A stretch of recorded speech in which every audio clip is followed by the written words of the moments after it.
une ce vendredi, nous irons à Grand Laou, puis traverser pour nous rendre à Lao Panda. La découverte en début de journal avec Christian Gokra. La Saint-Valentin en Côte d'Ivoire, comment les Ivoiriens appréhendent ce jour consacré aux amoureux. Nous aurons les réponses dans quelques instants.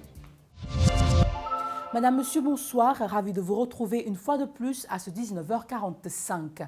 On débute ce journal par une traversée, un tour à Lao Panda, village situé à 18 km de Grand Laou.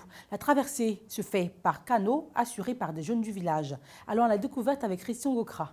Pour accéder à Lao Panda, il faut emprunter l'une de ces petites embarcations qui font chaque jour la navette entre ce village et la ville de Grand Laou, distant de 18 km.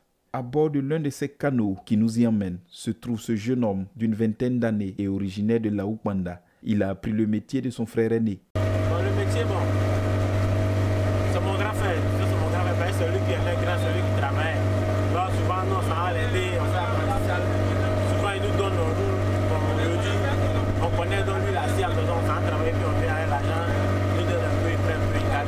Des fois, on dit comme les lundis, souvent, il peut garer 10 000, 15 000. Mais ça marche pas, souvent aussi on paie. Ça va besoin de plus de carburant, 5 000 francs, ça va besoin de ça. Ces jeunes, dans l'exercice de leur activité, rencontrent parfois des difficultés en pleine traversée. Souvent il y a des difficultés, souvent comme le chute en vient de le faire, je me suis mis en erreur un peu. Pour la clé quittée, on essaie de démarrer, ça va plus. On a essayé, après je me suis rappelé que la clé quittée, ça c'est une difficulté. Mais on partait vers la bouchie. Peut-être de ne pas aller sur la clé, peut-être qu'on allait rentrer, qu'il y a un canot qui allait venir. Alors peut-être après on va voir que non, c'est pas le problème, en fait, c'est la clé qu'on a pas mis. Si obtenir un emploi est parfois difficile, pour ce jeune, la persévérance donne toujours des fruits. Il encourage tous les jeunes à ne jamais lâcher prise. Je conseille toujours mes amis qui veulent devenir un peu les nous, si je leur dis non, c'est le travail d'abord. Sans travail, je n'ai rien. Sans travail aussi, je ne peux pas avancer. Considéré. Donc, chers amis ivoiriens, je les conseille beaucoup de se battre pour gagner la vie, mais la vie n'est pas facile. C'est vrai, papa est là, maman est là, mais souvent, il faut aider papa. Papa, nous devons voir la dépasser, c'est pour qu'après, on vient de remplacer ça. On doit les payer, on les doit.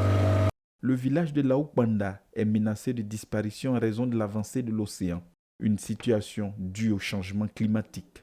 Le 14 février marque la célébration de la fête des amoureux, la Saint-Valentin. Pour l'occasion, nous avons pris pour vous l'avis des Ivoiriens concernant cette fête. Regardez, Denis Kouman.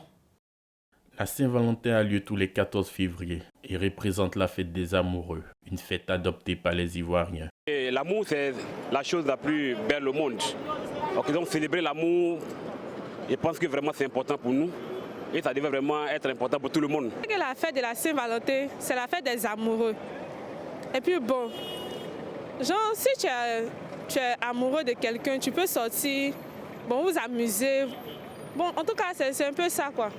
Pour la célébration, nombreux sont ces amoureux qui s'offrent des cadeaux. Certains choix sont portés sur les besoins de l'être aimé, quand d'autres sont une volonté due ou de la récipiendaire. Bon, déjà, un cadeau, il faut d'abord connaître les besoins de la femme déjà.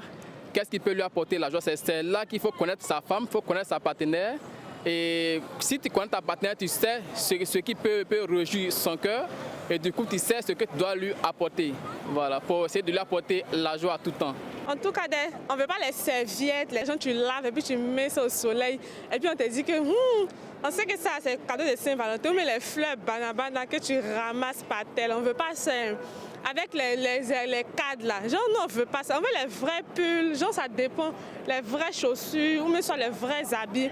En tout cas, les fleurs, les serviettes ou même les t-shirts où on écrit dessus je t'aime, tu es mon amour, tout ça on ne veut plus ça. Attention pour les puristes, le 14 n'est qu'une date, alors que l'amour doit se célébrer tous les jours. Chaque jour, on doit vivre l'amour. On ne doit pas attendre en crise de Saint-Valentin pour pouvoir vivre. Sinon, on va attendre chaque année pour pouvoir aimer celui ou celle qu'on a choisi.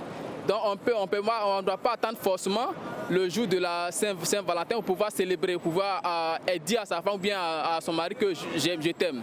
À tout moment, il faut manifester cela. Mais comme c'est un jour spécial, donc on fait comme tous les autres fêtes. La période de Saint-Valentin est une période faste où les commerçants se frottent les mains Aujourd'hui, avec les réseaux sociaux, plusieurs choix de cadeaux s'offrent aux amoureux. On a même la possibilité de faire des livraisons au domicile de l'élu du cœur.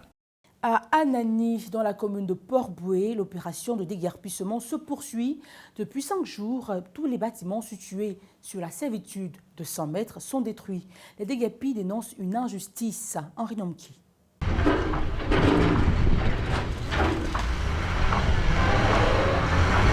Ce spectacle, on finit par s'y habituer à Nani, puisqu'il fait partie du quotidien depuis quelques jours. Mais pour le malheur de certains habitants. Il a dit pardonnez, vous n'avez qu'à avoir pitié de nous. Il y a les enfants, il y a les bagages, on a nos grands-mères dedans. Les 2 pieds sont cassés. Il n'y a pas où on va la mettre. Pour porter de la cour, mais c'est quelqu'un d'âgé. Regardez tout ça, regardez les enfants. On va se mettre où? Sur les lieux, les déguerpis sont inconsolables, car pour l'heure, bon nombre d'entre eux n'ont aucune solution en vue. Nous sommes là comme ça. On prépare, nos femmes préparent dehors.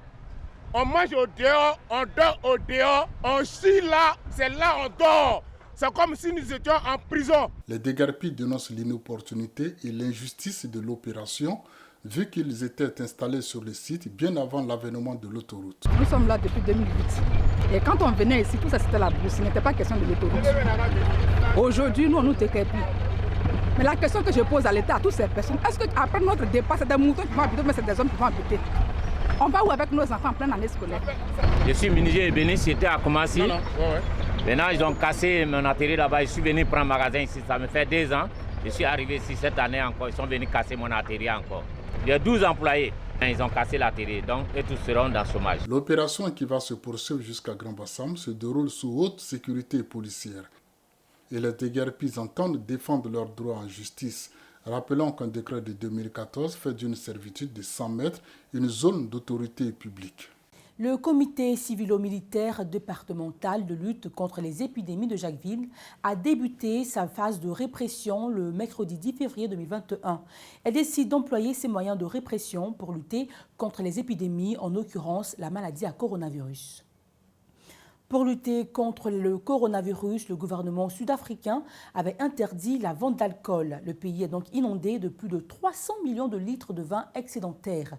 De nombreux vignoles n'ont ni la place ni l'argent nécessaire pour récolter, mettre en bouteille et étiqueter le vin pour la saison 2021.